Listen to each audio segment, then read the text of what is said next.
রাস্তার পাশে যেভাবে গাড়িগুলো পড়ে আছে, গাড়ির কঙ্কাল পড়ে আছে, মনে হলো যে একটা গাজা বা সিরিয়ার একটা দৃশ্য। যেভাবে ভবনগুলো পুড়িয়ে দেওয়া হলো, পরিকল্পিত হামলা।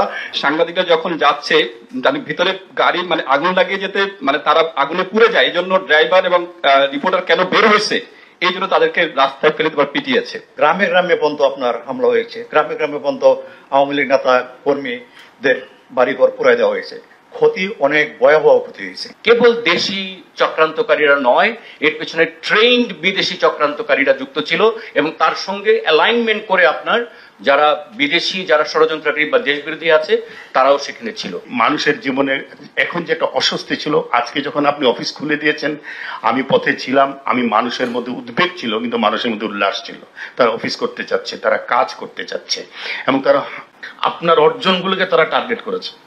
মেট্রো রেল, ব্রিজ, আপনার যে অর্জনগুলো, এক্সপ্রেসওয়ে, আপনি দেখেন তার পাশের বিল্ডিংটা ভাঙে নাই, এই বিল্ডিংটা ভেঙেছে। ফলে টার্গেট ছিল একেবারে সুপরিকল্পিত। তারা এই ছাত্রদের আন্দোলনকে পুঁজি করে এটা করেছে।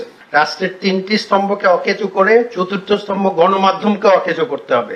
তার মানে হচ্ছে পুরো বিষয়টা যদি নাটশেলে বলি, তাদের পুরো টার্গেট ছিল রাষ্ট্রকে অকেজো প্রমাণ করা। কোটা আন্দোলনকে ঢাল হিসেবে ব্যবহার করে 71, 75 এবং 111-এর সকল কুচক্রীরা এক হয়ে যখন বাংলাদেশকে ধ্বংসের এক মহাযজ্ঞে নেমেছিল, এটা মূলত জামাত, শিবির, অন্যান্য ইসলামী জঙ্গি, বিএনপি এবং আমাদের 1/11-এর কুশীলবদের যে ষড়যন্ত্র, সেটা কিন্তু এখন ফুটেজ দেখলেই স্পষ্ট।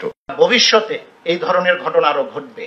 নেক্সট টাইম এই ধরনের ষড়যন্ত্র মোকাবেলা করার জন্য আমার মনে হয় আমাদের আত্মসমালোচনা এবং এগুলো একটু মূল্যায়ন করা দরকার। মানুষের বিশ্বাস এবং আস্থা আপনার প্রতি, যে কোনো সংকটে, যে কোনো সমস্যায় সবাই মনে করেন যে সংকট এবং সেই সমস্যা থেকে উত্তরণের জন্য আপনার কাছেই যেতে হবে এবং তার উপায় আপনি দেবেন।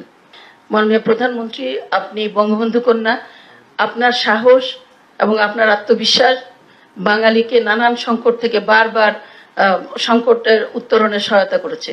আমরা যারা মুক্তিযুদ্ধের পক্ষে আছি, আমরা মুক্তিযুদ্ধ যারা করেছি, যারা এদেশে বঙ্গবন্ধুর স্বপ্নকে লালন করি, আমাদের এখন দায়িত্ব হচ্ছে এই পুরো পরিস্থিতিটাকে মূল্যায়ন করে আমরা যেন একসঙ্গে একত্রিতভাবে একটা ঐক্যবদ্ধ ভূমিকা পালন করতে পারি। যে লোক চলে আসা, এরা ঢাকা ঠিক বাইরের পেরিফেরিতে থেকে ওই এক এক জায়গা থেকে যারা যে দিক থেকে আসছে এবং সমস্ত বাংলাদেশ থেকে এই শিবির, জামাত এরা কিন্তু ঢুকে আসছে, সাথে সাথে ছাত্র দলেরও ক্যাডাররা কিন্তু সক্রিয় ছিল। কারণ যতগুলি ঘটনা ঘটছে এরাও কিন্তু সম্পৃক্ত। বাবা মা ভাই বোন সবাইকে মারার পরেও আমি ফিরে এসেছি কেন?